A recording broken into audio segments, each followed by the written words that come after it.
Bismillahirrahmanirrahim. Assalamualaikum warahmatullahi wabarakatuh. Innal hamdalillah nahmaduhu wa nasta'inuhu wa nastaghfiruh wa na'udzu billahi min shururi anfusina wa min sayyiati a'malina. Man yahdihillahu fala mudhillalah wa man yudlil fala hadiyalah. Asyhadu an la ilaha illallah wahdahu la syarikalah wa asyhadu anna Muhammadan abduhu wa rasuluh. Amma ba'd. Yang saya hormati Tuan Imam Perisai Kuasa Masjid Tun Abdul Razak Oppo Perlis, tuan-tuan pemuda Allah sekalian. Pertama sekali marilah sama-sama kita manjatkan rasa syukur kita pada Allah Subhanahu Wa Taala kerana limpah kurnianya, dengan rahmatnya dia beri masa kepada kita, dia beri tenaga, dia beri kesihatan, dia kesempatan pada malam ini dapat sama-sama kita hadir untuk sama-sama kita solat maghrib berjemaah dan kita sambung kuliah mingguan kita, tuan-tuan. Untuk maklumat tuan-tuan, hari ini 5 Januari bersamaan dengan 21 Jamadil Awal, dan hari ini tajuk kita ni sambungan yang lepas, iaitu berkaitan dengan bab jihad. Apakah larangan, apakah tegahan Allah SWT dan Nabi SAW berkaitan dengan jihad. Dan tajuk kita ini berkaitan dengan larangan meninggalkan keahlian memanah setelah mempelajarinya. Cerita ini kita belajar memanah, tiba-tiba kita tak ulang kaji, tak perangat balik enjin kita tu, apa kemahiran kita, guna balik apa yang kita belajar tentang memanah ni. Tu tajuk kita ni. Nabi larang orang yang belajar memanah tiba-tiba dia berhenti, tak belajar langsung, tak pegang langsung, tak berlatih pun. Itu yang Nabi larang. Apakah dalil, apakah cerita tentang tajuk kita hari ni. Sebelum saya nak pergi tajuk kita hari ni, tengok tuan-tuan sikit tentang sukan olahraga Rasulullah SAW. Seperti memanah ni, apakah Nabi ni, zaman Nabi dulu ni, sahabat-sahabat mereka ni ada olahraga tak? Ada senaman tak? Ada riadah tak? Ada sukan tak zaman Nabi dulu ni? Apakah amalan-amalan ataupun yang mereka zaman Nabi dulu ni yang mereka buat untuk riadah ataupun bersukan ni, tuan-tuan? Donasi dakwah Yufid. Olahraga Nabi dan sahabat sudah menjadi tabiat manusia untuk menyukai hiburan. Rutinitas dan beban kehidupan menjadi faktor yang mendorong jiwa untuk mengupayakan relaksasi. Karenanya, siapapun orang yang meneliti satu kelompok masyarakat, kapanpun dan dimanapun, akan menjumpai sarana hiburan dan olahraga sebagai bagian dari kehidupan mereka. Macam kita lah, zaman lah ni, kita pun ada olahraga, ada sukan kita. Budak-budak lah ni, siang tak boleh main bola, dia pun main petang, malam, kan? Ada futsal lah, kan? Kemudian bola sepak, zaman kita lah ni ada macam-macam, sepak takraw, bola tampak, tenis sebagainya. Itu permainan-permainan. Jadi itu sukan-sukan yang kita buat lah ni. Terlihat ada kondisi kontras antara usia seseorang dengan kecenderungan terhadap olahraga. Karena itu, olahraga pada generasi muda menempati posisi dan penerimaan tersendiri yang berbeda pada kaum tua. Katanya balik pun, geng-geng muda lah yang sukan ni. Geng tua ada juga, tapi tak banyak mana dah. Sebab kita zaman muda dulu ni main macam-macam. Apa sukan tak main? Semua main, tuan, kan? Berenang lah, pergi mana batas ban, sungai mana, kan? Batu pahat ke apa sebagainya, kita pergi terjun semua, kan? Apa lagi, geret, kayuh mata, pusing sana, pusing sini, kan? Main bola, semua padang main. Bendang habis Tenggala je, habis padi apa semua, kita main bola, kan? Itu zaman kita muda-muda tu. Tapi bila main tua ni, tak banyak yang duk main lagi, tuan. Lantas, bagaimana bentuk olahraga pada generasi muda sahabat? Kita tanya balik, zaman Nabi dulu ni, sahabat-sahabat, mereka ada tak olahraga? Ada tak sukan? Ada tak mereka beriadah? Kita semak balik, tuan. Kita simak penuturan salah seorang dari mereka, bahwasanya Rasulullah SAW mengadu lari antara kuda-kuda yang belum dikuruskan. Jaraknya antara jalanan di lereng bukit hingga masjid Bani Zuraik. Rupanya tuan-tuan, zaman Nabi dulu ni, mereka pun ada juga riadah mereka. Macam mana? Kuda-kuda yang ada ni, mereka naik kuda yang mana besar, yang mana yang pasal kita tembun lah, yang gemuk sikit tu, dia pun training. Nak pergi apa? Pergi cergas bagi kuda tu. Dia pun naik kuda tu, tujuan apa? Nak bagi fit, nak bagi sihat sebenarnya. Di mana? Tepi-tepi bukit dia bawa sampai masjid Bani Zuraik. Tu zaman sahabat ni, memang itu aktiviti-aktiviti mereka. Sampai naik kuda tu, kuda sihat, kita pun sihat, kan? Saya pun baru ni, tuan, pi dekat apa Cuping, Feather Cuping. Dia ada nama Shah Stable tu, boleh naik kuda tuan. Bayar sekian-sekian naik 2 round. Kalau kita pergi pagi hari mana-mana booking, RM60 boleh pusing 7-8 orang naik tuan. Kalau bayar RM1 mungkin 10 ke 12 orang. Kalau bayar sebagainya banyak lagi, ada kiraan dia lah. Saya naik tuan kuda tinggi. Kita nak naik imbang pun gayat tuan.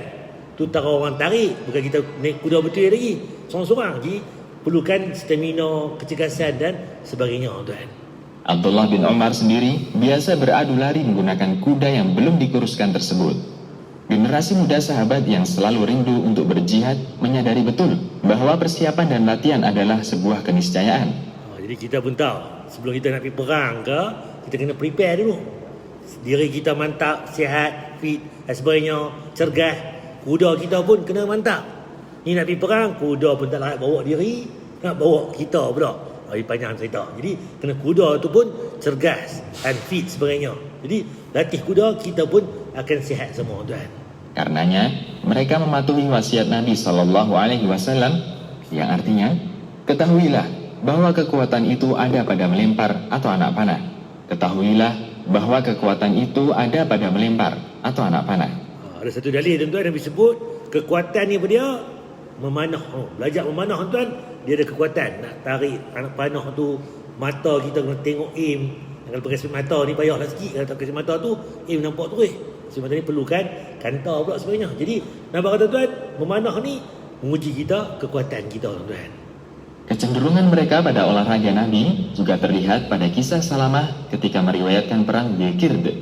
Ketika kami berjalan, ada seorang Ansar yang tidak bisa didahului kecepatannya dalam berjalan. Okey, Ansar ni siapa dia? Muhajirin yang duduk Mekah pindah pergi Madinah. Tu Muhajirin. Ansar ni orang duduk di Madinah tu orang panggil orang Ansar yang sambut Nabi bila hijrah. Jadi ada seorang Ansar ni dia ajak lawan lari tuan. Dia berkata, tidakkah ada seorang yang beradu cepat sampai di Madinah denganku? Adakah orang yang bisa mendahuluiku? Ia terus mengulangi ucapannya. Jadi lelaki Ansar tadi dia cabang. Siapa antara semua ni boleh lawan dia? Apa-apa? Lawan lari pergi ke Madinah tuan. Jadi nanti cabaran pada zaman dulu dia cabang kawan depa tuan. Mendengar itu, aku berkata, tidak adakah orang mulia yang terhormat yang kamu segani? Ia menjawab, tidak ada, kecuali Rasulullah SAW. Aku berkata, wahai Rasulullah, ayah ibuku menjadi tebusannya. Biarkan aku beradu cepat dengan orang ini. Jadi sahabat Nabi ni kata, Rasulullah, aku nak lawan, nak challenge lelaki ni. Dia ajak apa? Lawan lari. Jadi aku nak lawan dengan dia. Beliau SAW bersabda, jika kamu mau. Aku berkata, majulah. Aku tekuk kakiku, lalu melompat dan berlari. Aku hemat nafasku hingga ia mendahuluiku 1 atau 2 bukit. Nampak? Lelaki tadi dia pergi dulu 1-2 bukit tu kan, tinggal dia. Agar nantinya aku tidak kehabisan nafas. Kemudian aku berlari di belakangnya dengan tetap menghemat nafas hingga ia mendahuluiku 1 atau 2 bukit. Lalu aku percepat lariku hingga berhasil menyusulnya tepat di belakang tubuhnya. Akhirnya aku bisa mendahulunya tiba di Madinah. Begitu. Nampak tuan? Cerita dia, kita ni zaman Nabi dulu pun ada sukan lah. Dan ada strategi tuan. Macam kita lah lari maraton. Boleh dulu ni kita kata buat maraton. Kena PKP tak ada lah. Yang lari maraton ni dia tak perlu piawai tuan. Dia biar orang pergi dulu pi dia maintain. Nampak yang macam tadi.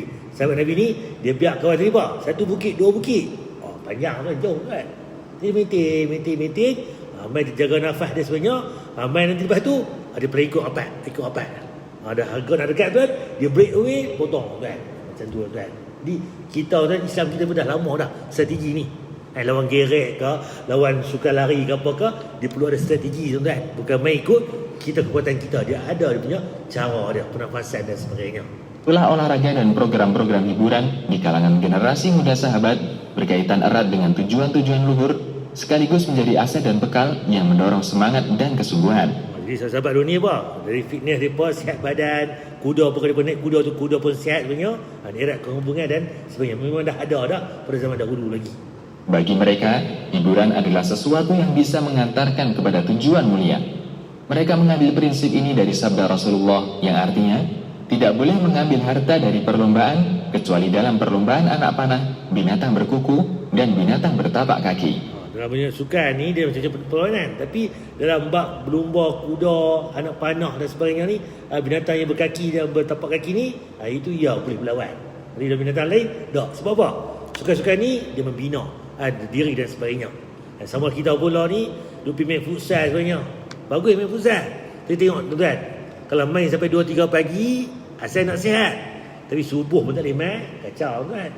Apa guna sihat? Subuh tak main, masjid tak main, tak betul sebenarnya. Yang betul apa dia? Kita sihat ni untuk beribadah. Wa ma khalaqtul jinna wal ins illa liya'budun. Kita sihat ni tuan, kita hidup di muka bumi ni untuk beribadah pada Allah. Jin dan manusia untuk beribadah pada Allah. Itu yang pertama. Yang kita kerja, kita pi bendang, pi kebun, pi kedai, berniaga sebagainya. Sebab apa? Untuk cari makan. Nak bayar bil apa, kereta, sewa apa, rumah, bil elektrik, nak ada duit. Itu yang kita kerja tu. Tapi utamanya ibadah. Sembahyang 5 waktu clear. Kan? Ibadah lain clear sebagainya. Itu yang utama. Tapi lah ni sembahyang apa? Kalau dan baru sembahyang. Kadang-kadang tak sembahyang. Kan? Beribadah ni nombor 5, 6 tu. Kalau dah buat terbalik. Sepatutnya ibadah itu nombor 1. Yang lain tu nombor 3, 4, 5 tuan. Sepatutnya begitu keadaan dia. Manakala olahraga bagi mereka adalah sarana menuju tujuan mulia, maka mungkinkah olahraga tersebut menghalangi mereka dari menunaikan kewajiban atau menjalankan ketaatan? Nampak? Kalau kita main benda tu lara, jadi kacau. Semayang kan, main bola bagus, sihat badan sebagainya. Jadi kerana bola tu, semayang pun tak boleh dan sebagainya. Jadi meninggalkan yang wajib tak betul kita buat kan. Ketika kita kembali mengarahkan pandangan pada masa sekarang dan sedikit membuka lembar kehidupan generasi mudanya, maka kita akan menemukan perbedaan mencolok antara olahraga di kalangan mereka dan di kalangan pendahulu mereka, generasi muda sahabat. Betapa kuatnya sepak bola mengikat hati para penggilanya.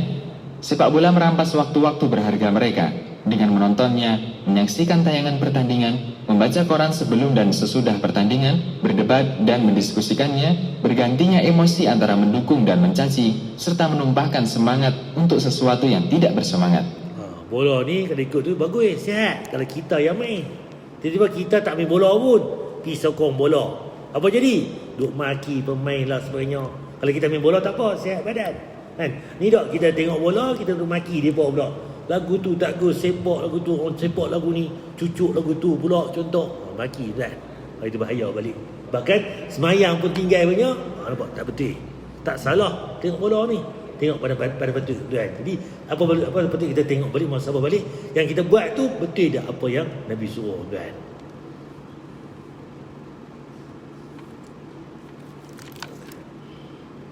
Apalagi salat-salat yang terabaikan serta munculnya perselisihan dan pertengkaran.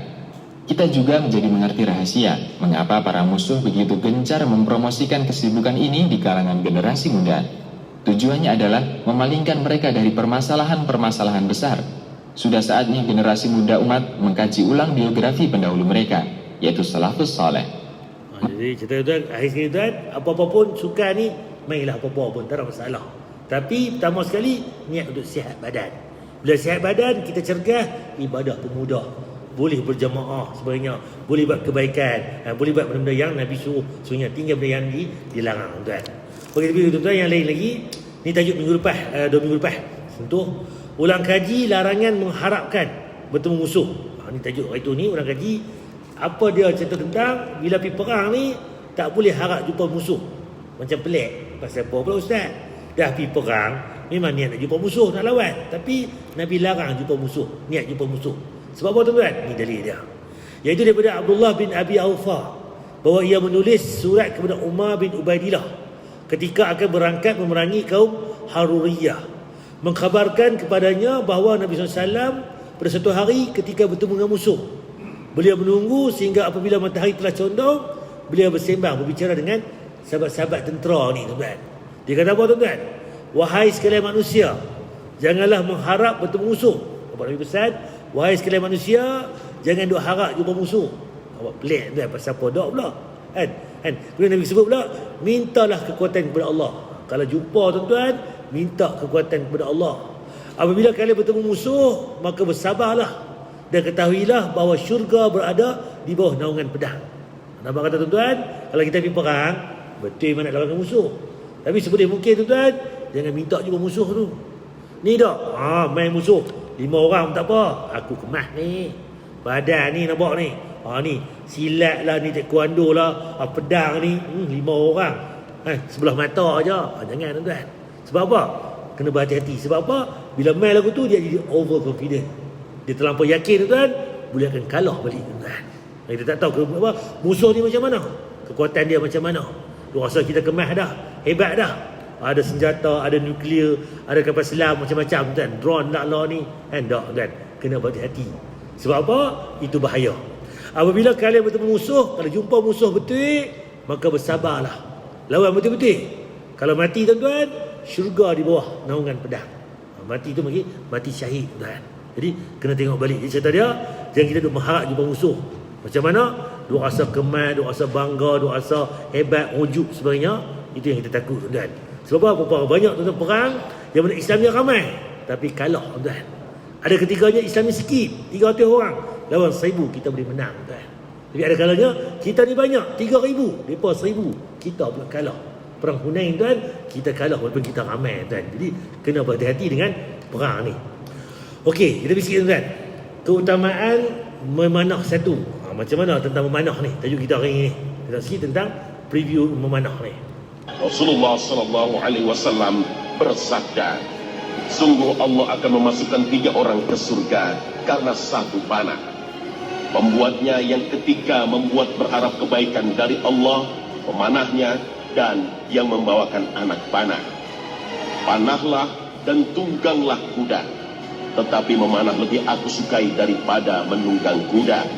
Tidak ada permainan yang disunahkan kecuali 3, yaitu perbuatan seorang laki-laki yang melatih kudanya, bercengkrama dengan keluarganya, dan menembakkan anak panahnya. Barang siapa meninggalkan kebiasaan memanah setelah mengetahuinya, maka itu adalah karunia yang ditinggalkan atau diingkarinya. Hadis Abu Daud. Ini tajuk kita hari ni. Barang siapa yang meninggalkan kebiasaan, dia pernah memanah, pernah belajar dulu ni, kemudian dia tak buat pun, dia tak berlatih pun, dia tinggal terus, apa jadi? Itu satu yang diingkari. Rugi tuan, Nabi larang tuan. Kita belajar mana, tiba kita tinggal kemahiran kita. Nanti bila perang betul nanti, tak reti nak guna dah. Pergi panah musuh, pergi panah kawan kita pula dah. Kacau tuan. Itu kan, kena tengok balik. Kemahiran kita ni perlu diasah, perlu di ni. Jadi kesimpulannya, kalau kita belajar pedang ke, kerih ke, silat ke, taekwondo ke, kungfu ke apa ke, kena kemas tuan. Kena ada. Sebab senjata kita. Kau jadi bila-bila nak main perang nanti, kita boleh bangkit, kita pitun ke medan perang tuan. Ni, dulu boleh ni, pandai dulu ni. Allah ni tak tahu, tinggal lama dah. Ada lesen menembak, tapi menembak pun lama dah, tinggal terus. Contohnya macam tu lah, lebih kurang. Ada kemahiran, apa-apa benda pun dia kena latih. Kena latih, baru kita kemas, kita mahir, dan kita jadi mahir tuan. Hadis Abu Daud ni yang Nabi larang. Hadis riwayat Abu Daud. Dalam riwayat lain, maka dia telah membangkang kepadaku.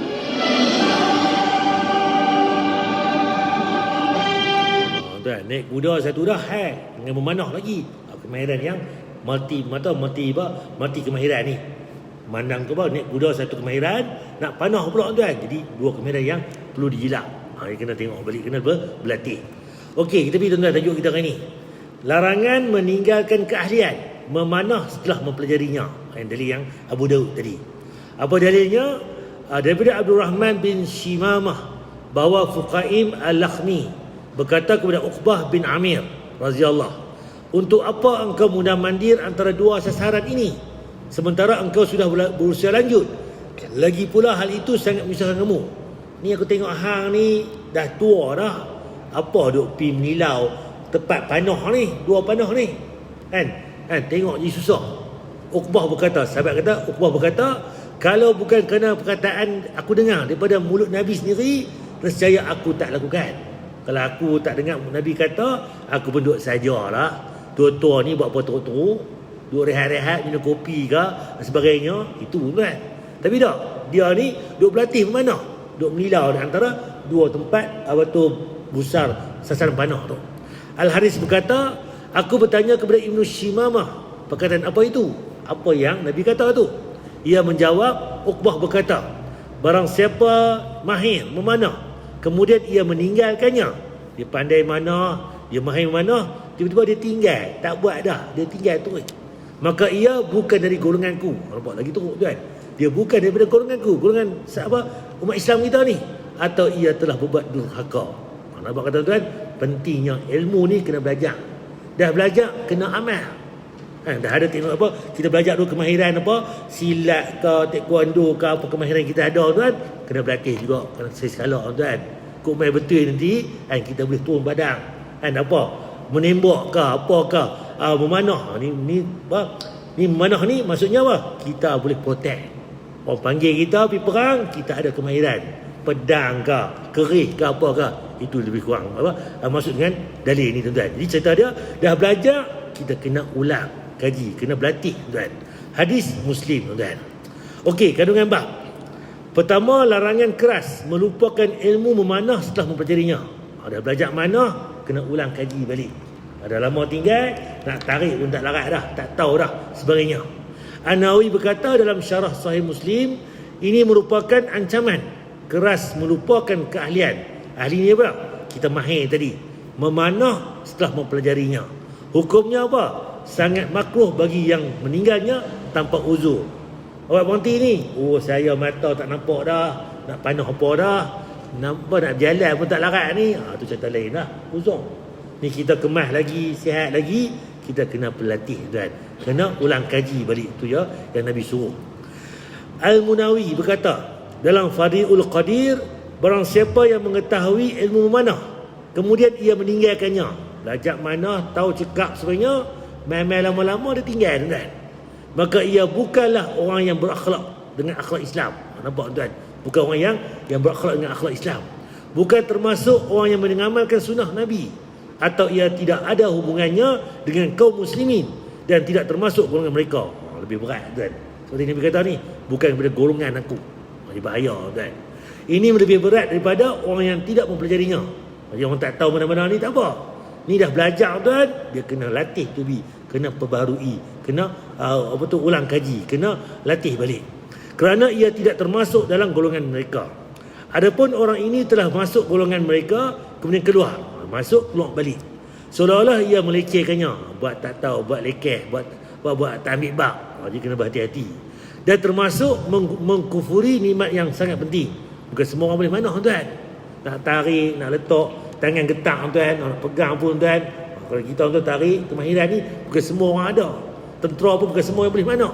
Yang boleh pedang, yang boleh sebagainya, masing-masing itu ada kecekapan masing-masing.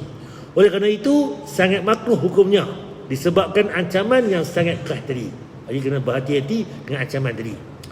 Yang seterusnya, anjuran mempelajari ilmu memanah, berlumba memanah, dan adu keberanian serta serius mengikuti hal tersebut. Untuk jihad fi sabilillah.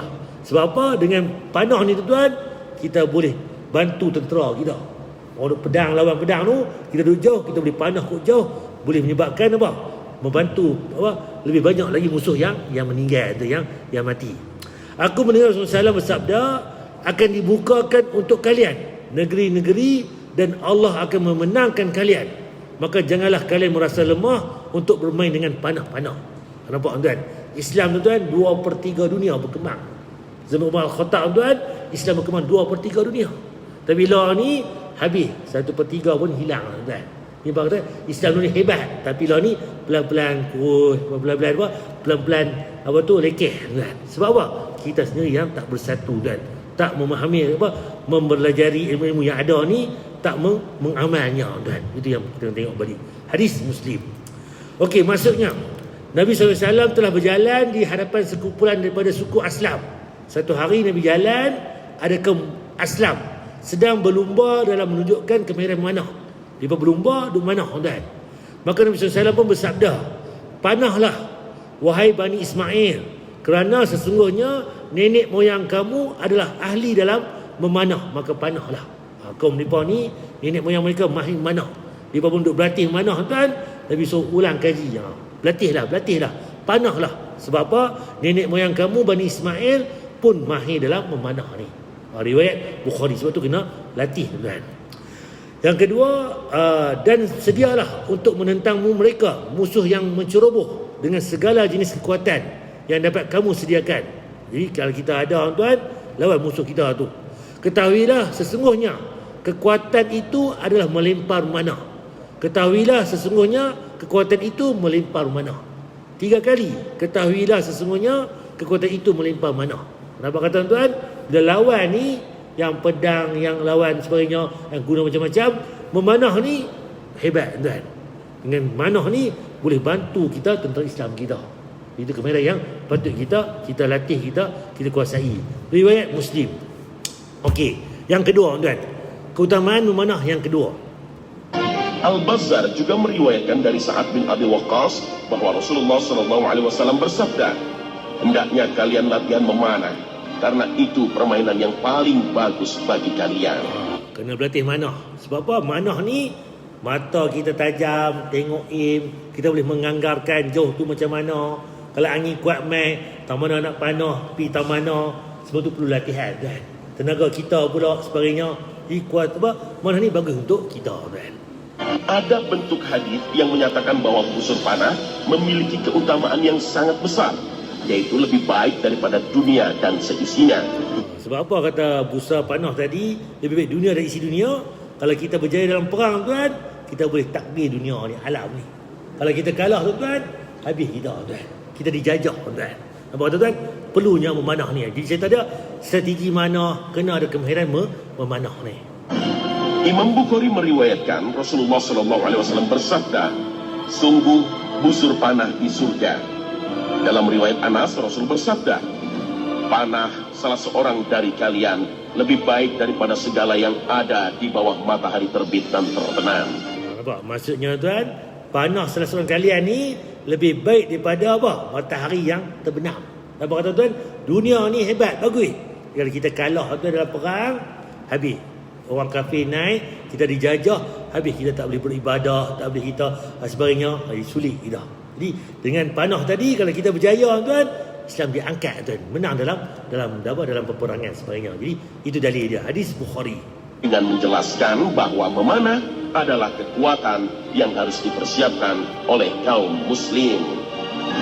Sahabat Uqbah bin Amir Al-Juhani berkata, aku pernah mendengar Rasulullah SAW bersabda saat berada di atas mimbar, dan siapkanlah untuk menghadapi mereka kekuatan apa saja yang kamu sanggupi. Ketahuilah bahwa yang dimaksud dengan kekuatan di sini adalah memanah. Ketahuilah bahwa yang dimaksud dengan kekuatan di sini adalah memanah. Apa? 3 kali Nabi sebut memanah. Sebab apa? Dahulu perang, manah tu antara kekuatan yang paling hebat. Mungkin zaman kita lah ni, kita boleh kiaskannya apa? Guna senjata tu sendiri. Tembak bagi betul. Target tu one shoot to die. Apa betul? Tembak sekali, kena dua, mati dua. Ni tembak, tak mati pun, kena talai, melelok sebenarnya. Jadi kemahiran itu penting. Jadi cerita dia, tentera kita lah ni mungkin ada pelbagai senjata. Kemahiran menggunakan senjata tu pula penting. Tahu tuan, kena mahir cerita dia. Itu yang Nabi nak bawa pada kita tuan. Itu lagi tuan. Okey. Yang kedua tuan, belajar kuda dan berenang. Tadi mana? Dia ada kaitannya dengan kuda ni dan berenang. Apakah dalil dia? Okey, daripada Ibnu Umar radhiyallahu bahawa Nabi SAW bersabda, alimu abna'akum bisibahatu warami. Ajarlah anak kamu berenang dan memanah. Ajar anak kita ni berenang dan manah. Ni al-jami' as-saghir. Betul tuan, dalil ni dia taklah kuat, tapi dia ada kuat dengan dalil yang sebelum ni. Contoh tuan-tuan. Nampak ni. The backcrashing is one of the most important skills because you have... Saya tunjuk sikit apa tu yang ni.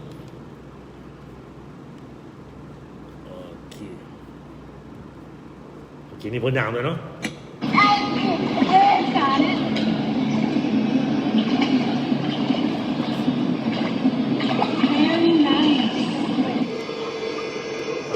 Dan budak ni tuan, dia berenang tuan, tu pakai baju kasut pun pakai.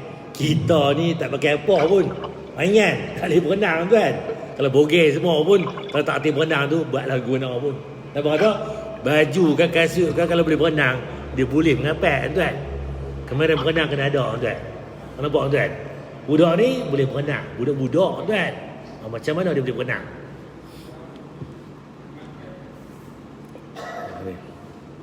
Ni satu hari tuan, budak ni keluar dari rumah. Nampak tuan? Dia keluar dari rumah dia, berjalan pun tak hati, bawa lesen air. Tak tih, keluar rumah. Main bola. Ni budak-budak tuan.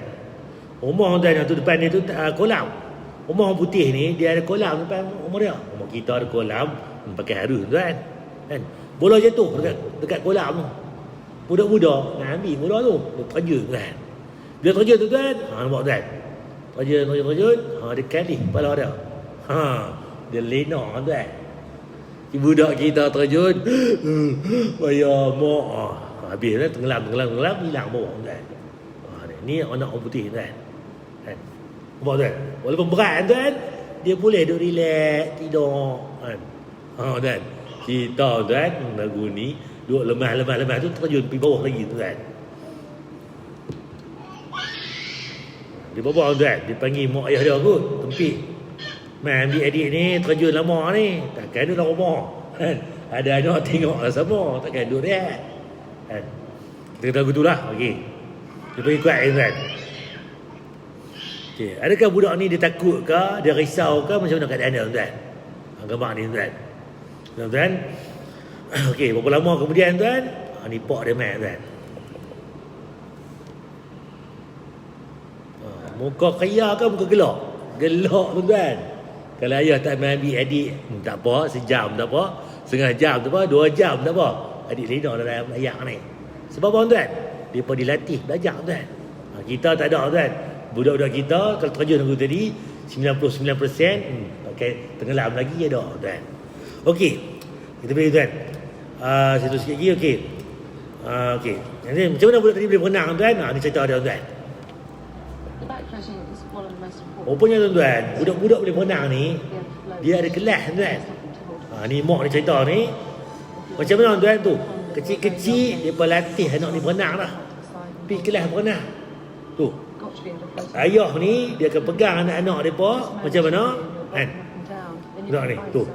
Orang panggil water confident. Dia pegang kepala tu, dia tarik kepala aja. Ada gagak tuan, dia pusing. Budak tu rasa apa? Rasa seronok, selesa. Ayak ni macam tilam kita. Dah lama-lama dia pusing-pusing tadi, dia tahu dah. Oh, tadi pusing-pusing duduk senyap, melampung. Kalau goyang sikit, dia tenggelam banyak. Nampak dia boleh goyang. Dia boleh kontrol badannya. Sebab apa? Dia semula jadi tuan. Kita boleh terjun ke ni, dia tengok mak dia tuan, tengok anak tuan. Tuan. Jadi, nampak kata tuan, budak-budak ni dilatih berenang tuan. Kita tuan, kita belajar berenang, tak ada tuan. Masa kecil-kecil itulah kita ajak berenang. Kan? Pandai mana kita pun hebat kita kat dunia, ilmu banyak sebagainya, pemimpin ke apa ke, kalau terjun dalam air, lemah tuan, habis tuan. Jadi sebab tu, ilmu tuan, kena tahu berenang ni. Sebab berenang ni, dia jadi sekali dalam pakej kehidupan kita.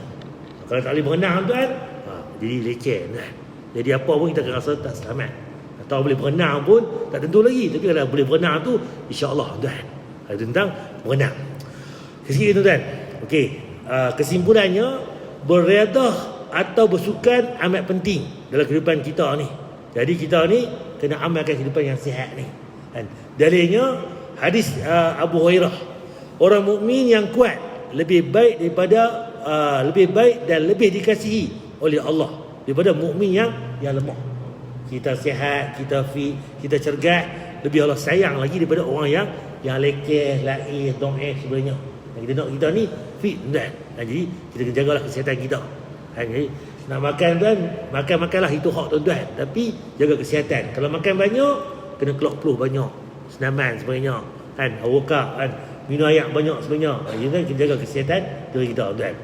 Untuk itu kita memahami bahawa memiliki tubuh badan yang sihat adalah satu sunnah dan tuntutan dalam beragama. Bila sihat tuan, kita boleh buat ibadah. Itu target kita. Ibadah kita, solat kita, boleh bangkit malam, buat tahajud, boleh buat solat duha, boleh puasa Isnin Khamis contohnya, boleh buat amal-amalan lain. Jadi kita cergas. Jadi itu yang kita nak buat. Sebab apa? Untuk kita beribadah, itu yang pertama. Tambahan pula menembak. Seumpamanya dengan itu boleh dimasukkan dalam di dalamnya. Memanah tadi, berenang tadi, naik kuda ke apa ke, semua tu kemahiran. Sama juga naik kuda ni sama macam naik kereta. Kalau zaman kita lah ni tak hati bawa kereta, tak hati bawa motor, lekeh tuan. Sebab kereta motor ni keperluan kita nak bergerak ke mana-mana. Sebab zaman Nabi ni kena pandai naik kuda, naik unta, naik apa tu. Sebab apa? Nak ke hulu ke hilir, nak mengaji, nak bermusafir, nak bawa barang-barang apa, kita perlu kemahiran tadi. Zaman kita lah sama juga kena boleh bawa kenderaan tadi. Jadi bila memanah tadi, dia balik pada khiyah kita, kena ada pertahankan diri. Silat ke, apa tu taekwondo ke, kungfu ke, apa ke, bagi ada satu kemahiran dalam kita ni. Kita sendiri, anak kita ke, ada kemahiran untuk pertahankan diri. Main musuh serang nanti, kita ada kemahiran itu untuk kita gunakan.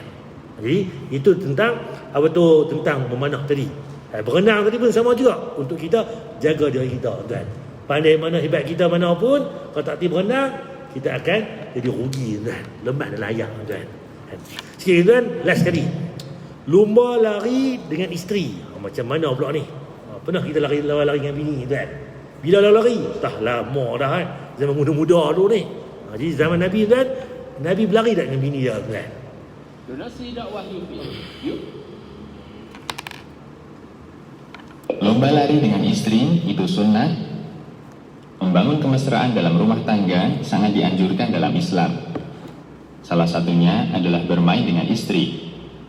Hampir semua permainan tidak mengandung zikrullah dan tidak dianjurkan dalam Islam. Kecuali beberapa permainan, salah satunya bermain dengan istri. Dalam hadis dari Jabir bin Abdullah radhiyallahu anhu, Nabi sallallahu alaihi wasallam bersabda, yang artinya, semua permainan yang tidak mengandung zikrullah hanyalah permainan.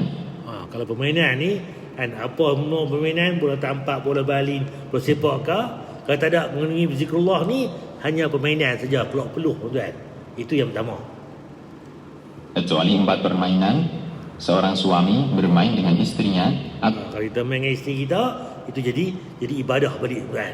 Melatih kuda atau berjalan di antara 2 tujuan dan belajar berenang. Hadis riwayat Nasai dan disahihkan Al-Albani. Nampak tuan, jadi cerita dia, kita berlain dengan keluarga kita, berada dengan keluarga tuan, jadi pahala balik pada kita. Latih kuda tadi. Sebab apa? Zaman Nabi ni latih kuda. Sebab apa? Nak kuda itu fit, kita pun sihat sama, tuan. Kemudian bermusafir, antara jalan dari mana nak ke mana tu, dan belajar berenang. Termasuk juga daerah yang Nabi sebutkan tadi. Tujuan dan belajar berenang. Hadis riwayat Nasai dan disahihkan Al-Albani. Bahkan dalam riwayat lain, permainan semacam ini disebut sebagai kebenaran atau al-haqq. Dari Abdullah bin Abdurrahman bin Abi Husain bahwa Nabi sallallahu alaihi wasallam bersabda, yang artinya, semua yang melalaikan seorang muslim adalah batil, kecuali memanah dengan busur, melatih kuda, dan permainan suami dengan istrinya. Jadi benda-benda lain ni main tu lara. Itu yang dimaksudkan. Cuma kalau kita tadi ni berlatih kuda tadi, memanah, dan kemudian bermain dengan isteri, suami isteri dan keluarga, itu baru jadi berguna balik, tuan. Karena semua itu adalah al-haqq. Hadis riwayat Tirmidzi. Yang dimaksud permainan suami dengan istrinya, sebagian ulama menyebutkan maknanya adalah melakukan mukadimah sebelum berhubungan badan. Sementara makna berjalan di antara 2 tujuan adalah lomba lari. Salah satu di antara yang dipraktekkan Nabi Shallallahu Alaihi Wasallam adalah lomba lari dengan istrinya, yaitu Aisyah radhiyallahu anha. Dia pernah lakukan ini 2 kali. Jadi Nabi pernah lawan race kita lawan lumba dengan isteri dia 2 kali. Jadi pernah berlaku Nabi lawan dengan Aisyah ni 2 kali, tuan. Yang pertama, Aisyah menang, dan yang kedua, Nabi Shallallahu Alaihi Wasallam yang menang. Nampak? Dalam 2 perlombaan tu, kali pertama isteri dia menang. Tapi kali kedua Nabi pula menang, tuan. Sebab apa dia dulu? Aisyah menceritakan, aku pernah ikut safar bersama Nabi Shallallahu Alaihi Wasallam yang ketika itu aku masih muda, badannya belum gemuk dan belum berlemak. Dia cerita dia Aisyah ni masa awal muda-muda dulu ni, dia lawan dengan Nabi. Dia pun masih kurus, tak gemuk lagi sebagainya. Jadi dia lawan tu, tentu dia menang, tuan. Nabi Shallallahu Alaihi Wasallam menyuruh rombongan safar, silahkan kalian jalan duluan. Mereka pun jalan duluan. Lalu Nabi Shallallahu Alaihi Wasallam mengajakku, mari kita lomba lari. Aku pun lomba lari dengan beliau dan aku bisa mengalahkan beliau. Hingga setelah aku mulai gemuk, berlemak dan sudah lupa dengan perlombaan yang dulu, aku pergi bersama beliau untuk melakukan safar. Beliau meminta kepada rombongan, silahkan kalian jalan duluan. Mereka pun jalan duluan. Lalu Nabi Shallallahu Alaihi Wasallam mengajakku, mari kita lomba lari. Aku pun lomba lari dengan beliau dan beliau bisa mengalahkanku. Jadi cerita dia kali pertama tu Aisyah ajak lawan lari tu, Aisyah menang. Sebab dia masih muda dan tak gemuk lagi sebagainya, dan Nabi kalah. Bila main dah lama lepas tu, bermusafir juga kan, panggil dia nak ajak lawan balik. Lawan kali kedua tu Nabi pula menang tuan. Aisyah pula kalah tuan. Nabi kata, dia buat Aisyah pun tadi tu dah gemuk dan sebagainya. Tuan-tuan, kita ni kena jaga fit tuan. Fit ni kesihatan kita tuan. Jadi kena sentiasa cergas tu. Kalau kita tak boleh jogging tuan, lutut dah sakit ke apa ke, berjalan dalam rumah tak apa tuan. Pergi rumah keliling, menyangkuikan sikit ke, jerui bunga ke apa, jadi sentiasa bergerak tuan. Gunalah tenaga tuan tu bagi ada benda pembuat. Jangan duduk saja tuan. Jadi bagi ada kita boleh bakar kita punya kalori kita dan sebagainya. Bila lama tuan, dia himpun-himpun, itu jadi penyakit tuan. Beliau tertawa dan mengatakan, ini pembalasan yang kemarin. Hadis riwayat Ahmad dan dihasankan Syuaib Al-Arnaud. Jadi zaman kita lah ni pun samalah, kita bawa keluarga kita. Pergi mana pagi ni? Pergi apa? Tasik Melati, pusing tasik tu 2-3 round. Pergi mana ni? Ni Bukit Sami tu, ada tangga tu. 1 round, 2 round. Tempat-tempat pun lah taman banyak tuan. Taman kemajuan saya mengajar di Surah tu tuan. Malam-malam tuan dia ada tempat, dia buat lampu keliling taman tu, dia buat lorong tapak tuan, boleh jogi malam-malam tuan, jalan tuan. Jadi dia guna kan. Cuma lah ni kena berhati-hati. Lah ni banyak orang nak gerak tuan. Gerak bagus, tapi tuan, gerak ni banyak kemalangan pula tuan. Zaman saya dulu ni, saya pun dulu ni main gerak ke, race Sukma tuan. Tahun 2000-2002 dulu ni, wakil perlis Sabah Penang masuk tuan. Dan itu basikal bukit ni orang tak kenal lagi. Orang luar negara kenal lah. Dah habis lama dah. Lah ni benda tu baru naik tuan. Lah ni dulu kereta tak banyak. Lah kereta banyak tuan. Kena peringat samalah. Asal nak kesihatan dah kali boleh kemalangan tuan. Kena berhati-hati dengan keadaan tuan. Jadi pilihlah tempat yang sesuai. Mungkin dalam stadium juga, masuk dalam kampung-kampung ke, timbang tarak balik. Apa? Keselamatan kita tu yang lebih utama lagi. Sihat bagus, tapi kalau menyebabkan kita ni tergadai, Islam tak ajak lagu tu, risiko tuan. Okay, ini tentang lari dengan isteri tadi, jadi ibadah tuan. Kita saya berhenti dekat ni tuan. Ada tuan nak tanya apa tentang tajuk kita hari ni? Dan kesimpulannya, kalau boleh tuan, kita beredahlah dengan keluarga kita. Bagi jadi mukmin yang sihat, yang cergas. Sebab niat kita tu nak beribadah pada Allah. Boleh main masjid, boleh beribadah, boleh buat macam-macam program sebagainya. Kita pun tak menyusahkan orang, bukan kita pula bantu orang sebagainya. Itu kita nak tengok balik. Tapi kalau Allah bagi kita penyakit ke apakah, kita terima seadanya, kita cuba cari ubat. Sebab apa? Penyakit tu tak lain tak bukan Allah membuang dosa kita, hapus dosa kita. Untung tuan-tuan, maknanya boleh sakit awal ni apa dia? Allah uji, kafarat dosa tu hilang habis. Bahkan Allah bagi pahala, Allah ganti dengan pahala apa? Dengan syurga tuan. Dosa Allah hapus, Allah angkat darjat kita, Allah beri pahala. Itu penyakit. Kalau kita beriman, orang beriman ni nikmat dengan apa tu ujian, mereka suka ujian sebenarnya. Sebab apa? Bila main ujian ni, kita hampir pada Allah, kita dekat dengan Allah, dan kita kita mengharapkan redha Allah. Kita buang dosa kita. Jadi kita tak minta lah, ya Allah bagilah aku sakit. Tak minta jauh. Tinggal sakit tu mai tu kan, redha dengan sakit kita tu. Cuma cari ubat. Sebab itu tuan, kita kena redha, kita kena betul banyak berdoa kepada Allah tuan. Dan istighfar banyak-banyak, sebab istighfar ni penghapus dosa kita. Allah angkat darjat kita, Allah beri pahala tuan. Wallahu a'lam untuk tajuk ini. InsyaAllah dalam minggu depan kita sambung lagi, iaitu bab jihad ni juga dalam bab yang lain lah. Kita dah masuk 3 atau 4 tajuk jihad dah. Ya, baik. Waalaikumsalam warahmatullahi. Suka renang? Okey, berenang.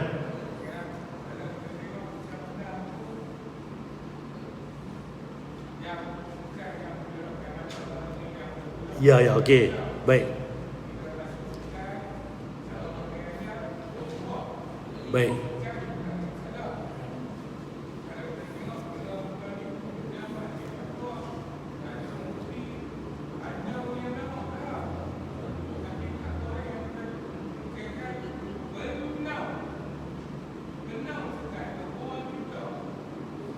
Okey.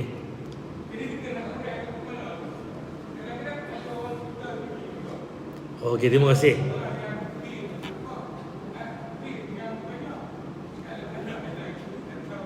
Perempuan lah. Ya.